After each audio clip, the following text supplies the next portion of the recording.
Bu baş verən hadisələrdə sanki bir ortaq nöqtədə var.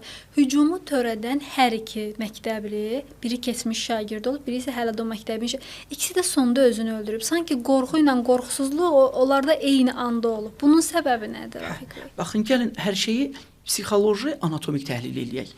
Böyük insanların, uşaqların cinayəti eyni deyil. Bu cinayət hesab edilir. Agresiyadan doğsa, emosional pozuntudan doğsa fərqi yoxdur.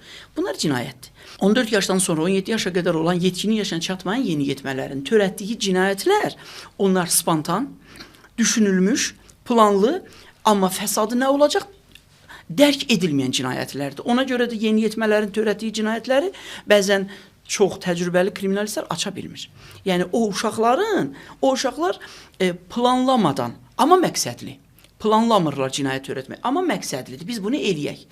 12-16 yaş dövr uşaqlarda isə özünün müdafiə mexanizmi var, amma manevr etmə, manipulyasiya etmə, yalan danışma, səbəb bəhanə gətirmə olmur. Ona görə də o uşaqlar cinayət törədəndən sonra güclü qorxu əmələ gəlir. Qorxu, çox güclü qorxu, itirmək qorxusu. Ki, mən bu situasiyada necə çıxım? Məni öldürəcəklər, məni döyəcəklər, yox.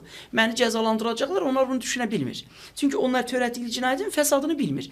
Mən bunu eləsəm, insanlar ölər. Adamlar valideynlərə əzab çəkər. Onlar onu düşünə bilmir. Sadəcə olaraq aqressiv münasibətin, emosional pozuntudan əmələ gələn təzahürüdür, icrasını eləyirlər. Fantaziyalar, beyinlərindəki olan o fantaziyalarla məktəbdə girdik, onlar düşünmür 9 nəfər öldürəcəyik, 20 nəfər öldürəcəyik. Sadəcə olaraq biz bu prosesi icra edəcəyik. Mən məktəbdə qətl hadisəsi törədəcəm, kimisə öldürəcəm və yaxud xoşu gəlməyən müəlliməni, şagirdi öldürəcəm. Bunlar prosesi icra edirlər və o proses nəticəsində nə qədər qurban olacaq, hansı fəsadlar öz məcrasından çıxacaq, uşaqlar onu düşünə bilmir. Həmin o hadisə baş verəndə isə uşaq o retrograd, atrograd yaddaş qəzaya qədər, qəzadan sonra.